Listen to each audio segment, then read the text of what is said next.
السلام عليكم ورحمة الله وبركاته. ازيكم حبايبي؟ عاملين ايه؟ يا رب تكونوا بخير وفي احسن حال. كل سنة وانتم طيبين. خلاص رمضان على الابواب ان شاء الله. والنهارده بقى الخميس، انا كنت صايمة فقلت هعمل اكل كده اكني في رمضان بجد. فحبيت اخلي البيت كله كده جميل وفي جو رمضاني زي الفل. طبعا لسه هنعلق الزينة وهنزلها لكم تتفرجوا معانا ان شاء الله في الجو اللي انا هعمله في البيت. هنزله لكم ان شاء الله باذن الله. ما تنسوش بقى الاشتراكات واللايكات، ولو تعليق او كومنت منكم كده زي الفل جميل حلو منكم. جبر الخواطر اكيد على الله. واكيد برضو الاشتراك في القناة فضلا وليس امرا. معلش انا عندي برد. الحمد لله يعني. فبدأت يومي النهاردة ان انا هعمل الاكل كده بتاعنا بتاع الفطار. اكيد الاول الحمد لله قمت صليت وقريت الورد بتاعي. خلي يومك كده في رمضان برضو ان انت اهم حاجة تقومي تصلي. يعني ابتدي من السحور. ابتدي يومك في رمضان من السحور. انا ببتدي يومي كده ان انا بتسحر، وبعد كده بخلي نفسي بقعد شوية بصلي ركعتين، وبعد كده بقرا القرآن بتاعي او الورد بتاعي، وبعد كده بصلي الفجر وبقول الاذكار وبنام. بصحى بقى بصلي الضحى، وبقرا برضو الورد بتاعي اليومي اللي هو بتاع الصبح ده. وبعد كده ببدأ اليوم بتاعي. لان انت لو قمتي على ان انت غسلتي وشك ودخلتي المطبخ انت ممكن تسرحي جدا وتبدأي بقى تأخري الصلاة. فلا، انت خلي صلاتك اولا والورد بتاعك اولا. وقسمي يومك، يعني مثلا ممكن اعمل السلطه واحطها في التلاجة. ممكن شويه كمان كده، يعني اعمل العصاير واحطها، مش هيحصل لها حاجه خالص، وكلنا بنحبها ساقعه جدا في رمضان اكيد. فحاولي تقسمي يومك. يعني انا عملت السلطه مثلا وشويه، وعملت حاجه تانية شويه، وعملت حاجه تانية. انت كمان اعملي كده. صلي الضحى واقري الورد بتاعك. اعملي حاجه كده في المطبخ بسيطه، وشوفي مثلا لو عندك مواعين، عندك حاجه هتنضفي عشان تبداي يومك كده المطبخ كله نظيف. وبعد كده ارجعي صلي الظهر. ولو عايزين بقى ان انتوا تقروا قرآن كتير جدا، حاولوا تقسموه ورا كل فرض بتصلوه. هتلاقي نفسك الحمد لله مش مقصرة خالص في قراءة القرآن. وهتلاقي نفسك ان شاء الله بإذن الله ربنا موفقك في رمضان، في اكلك وفي حاجتك وفي كل حاجة هتلاقيها متيسرة، وكل حاجة جميلة معاكي ان شاء الله بإذن الله. بعد كده هتدخلي زي ما بقولك، ممكن تعملي بقى العصاير، وتعملي لو كذا حاجة تانية مثلا. وفيما بعد برضو العصر مثلا أذن، لا هروح أصلي العصر وأقرأ مثلا. عارفين لو ورا كل صلاة، يعني لو ورا كل فرض صفحتين 3 4 على قد ما ربنا يقدرك. دي حاجة ما بينك وما بين ربنا، ربنا يتقبل منك. بصوا اللي انا فيه الزونت بتاعي البتاع ما خدش بالي خالص، مقلوب، سامحوني الحمد لله. فبس وتبداي بقى تطبخي حاجتك مثلا. هتدي بقى فرصه بعد العصر كده، بعد ما تصلي وتقري الورد خلاص. خدي بقى الوقت ده كله، اعملي فطارك وجهزي حاجتك واعملي كل اللي نفسك فيه، وانتي واقفه تعملي بقى الاكل بتاعك وواقفه تحضري الفطار. برضو ما تنسيش ان انتي تقري الاذكار قبل الفطار. صدقيني حاولي تجمعي حسنات بكل الطرق. انتي اصلا وانتي واقفه تعملي الاكل هتاخدي حسنات جميله جدا جدا جدا وكتير، لانك بتخدمي البيت وبتخدمي ولادك وبتخدمي زوجك يعني انت بتعملي اصلا طاعه وانت بتعملي الاكل، فلازم تعمليه بحب وخير وكل حاجه. ومش لازم يا جماعه يبقى رمضان كله تفكيرنا ان احنا نعمل اصناف كتير واكل كتير وحرام يترمي. انتوا شايفين الاسعار وشايفين الناس عامله ازاي ومعهاش فلوس يعني انت ممكن صنف واحد تعملي منه كذا حاجه بس على قدك. يعني لو انت مثلا بتاكلي الاكل البايت تاني يوم مفيش مشكله، اعملي ويتبقالك تاني يوم، حتى هتستفيدي ان انت هتريحي من المطبخ، وفي نفس الوقت برضو تغتنمي حسنات وتقري قرآن اكتر في اليوم اللي انت فاضيه فيه. يعني انا ساعات كتير بعمل كده، ان انا بعمل اكل يتبقى عندي تاني يوم، الاكل اللي انا عارفه ان انا بحبه لما بيبات مثلا وهسخنه واولادي هياكلوه هاكله، فبعمل منه بريح تاني يوم. علشان الصراحه اخد فاصل من المطبخ، وان انا احاول ان انا اقرا قرآن كتير واجمع حسنات. احنا مش بنجمع اكل، احنا بنجمع حسنات يا جماعه. شهر رمضان ده شهر كريم، يعني مش اكل خالص يعني. ومع ذلك برضو ما بننساش نفسنا، وبنعمل عصاير وبنعمل خشاف وبنعمل كل حاجة. برضو نسيت اقولك، يعني اول ما تصحي ممكن برضو تعملي الخشاف وتسيبيه في التلاجة. في حاجات كتير تقدري تعمليها الصبح بدري، يعني لو صحيتي بدري وتقدري ان انتي تنسيها خالص طول اليوم، واليوم هيبقى فاضي جدا، مش هتتكدسي بقى ويبقى المغرب بيأذن عليكي بره وانتي لسه في المطبخ. بلاش الحكايه دي خالص يا جماعه، دي عاده سيئه جدا. انا ما بحبهاش الصراحه، لان اصلا مش محبوبه ان انتي تبقي الاذان بيأذن بره وانتي ولادك وانتي ولسه وما فطرتوش خالص وما حطيتوش اكل وبتاخري. لا طبعا، يعني الرسول نصحنا ان احنا نعجل بالفطار، يعني اول ما يقول الاذان الله اكبر تفطروا طبعا. فانا بحب ان انا اكون مرتبه جدا.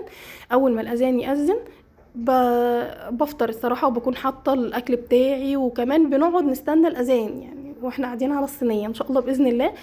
لو حابين ده ان شاء الله هعمل معاكم باذن الله كذا حاجه كده ان شاء الله.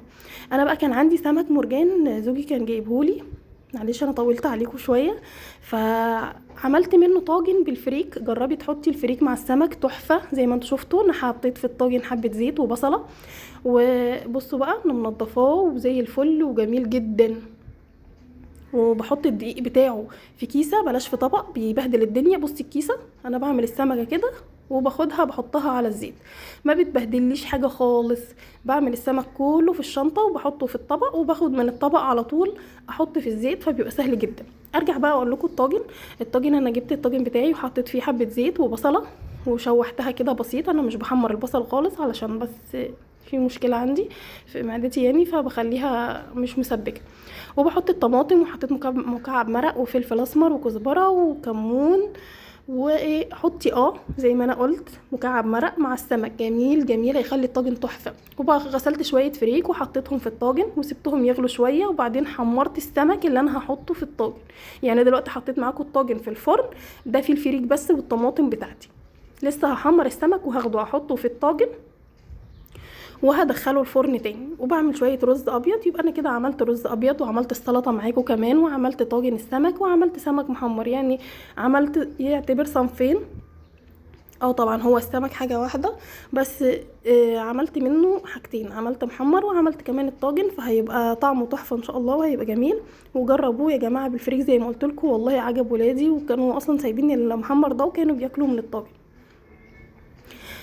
وخلصت اكلي بدري، وكمان هعمل معاكم عصير. حاولي بقى تعملي اكل صحي، بلاش نقعد نعمل في اكل كتير واصناف كتير وكلها تبقى ضاره. اهتمي بطبق السلطه. بصوا اهو الطاجن انا مطلعاه في الفريك، بس هطلع بقى السمك بعد ما احمره احطه في الفريك وهدخله الفرن تاني. مش هيقعد كتير، لان طبعا السمك انا محمراه والفريك انا كنت سايباه في الفرن، فخلاص يعني دخلوا السوا. يا دوب هياخد كام غلوه كده، مثلا كام دقيقه، وكمان احمر الوش بتاعه وهطلعه. وطلع تحفه ما شاء الله، بالف هنا للي ياكل. جربوه وقولوا لي يا ريت، عايزه تشجيع منكم واشتراك في القناه علشان القناه تكبر وتشجعوني اكتر واكتر ان انا اعمل فيديوهات اكتر. لان انا صراحه لما ساعات ما بلاقيش حد متفاعل بحبط خالص، وما ببقاش عايزه اصور اصلا يعني. بس فاحنا بنشجع بعض. يعني انا حتى ما صورتش تنظيف السمك معاكم، لان انا عارفه ان انتوا ستات بيوت ما شاء الله، وفي ناس احسن مني بكتير، فعادي شايفه ان هي حاجه عاديه ان انا ما اصور تنظيف السمك ده. لا يعني حاجه مش مهمه. التركه المهمه اللي انا هقولها لكم ان انا جربت احط في السمك، بصوا جبت راس توم قشرتها وحطيت كزبره وكمون وفلفل وملح وعصرت ليمونه، وكمان حطيت معلقه توم باودر وبصل باودر في التتبيله بتاعته، ودقيتها كلها مع بعضها ومع الليمونه، ودعكت بيها السمك اللي انتوا كنتوا شايفينه ده كله من جوه ومن بره، وسبته طبعا بقى يتبل مع نفسه كده يقعد كام ساعه لحد ما اجي اقليه. والله طلع تحفه. حكايه الثوم البودر والبصل البودر. كان عندي موز، قلت بدل ما يبوظ يعني. عملته طبعا عصير فطرنا عليه. حطيت كوبايه لبن وكوبايتين لبن، وحطيت طبعا زودت ميه وسكر حسب الرغبه، وعملت العصير بتاعي عادي جدا زي اي حد ما بيعمل عصير. هعمل معاكم ان شاء الله في رمضان انواع عصاير باذن الله مختلفه، ونبتكر كده ونعمل حاجات جديده، مش كل سنه نعمل حاجات تقليديه اللي هو التمر والصوبيا. لا عايزين نخترع بقى مع بعض المره دي، ابتكري كده وخليها سنه، يعني خلي رمضان السنه دي كده مختلف معاكم. بصوا انا حتى جددت ان انا دخلت الراديو معايا عشان طول ما انا صايمه القران يبقى جنبي وفي ودني وسامعاه دايما. فحتى مش هيديكي فرصه اصلا ان انتي لا تشيلي ذنب ولا تتكلمي، ولا ده انتي هتحترمي ان انتي اصلا يعني في وجود القران، بدل ما احنا على طول ماسكين التليفونات وبنشيل ذنوب على الفاضي. لان حرام نضيع صيامنا على الفاضي. كان عندي جرجير كده غسلته وليمون، وغسلت البلح وبغرف بقى السلطه لان كان خلاص المغرب على قرب يأذن يعني. وكمان الرز عندي اهو استوى هغرفه، والسمك خلاص حمرته. كمان الطاجن كان قرب خلاص برضو هطلعه لكم دلوقتي وهتشوفوه معايا. يا رب الروتين او الاكله اللي انا عملتها معاكم النهارده تكون كويسه وتكون عجبتكم، وباذن الله تشجعوني كده. وعايزه لايكات كتير منكم بقى، ولو تعليق جميل كده زيكم برضو. وكل سنه وانتم طيبين. ربنا يا رب يدخل علينا رمضان كلنا واحنا مغفور ذنوبنا ويبلغنا رمضان ايمانا واحتسابا. ويا ريت نكسر بقى من الصلاة على النبي واحنا صايمين، وكمان الصدقات وكمان الخير الكتير اللي نقدر نعمله حتى لو من البيت وحاجة بسيطة. وكل سنة وانتم طيبين.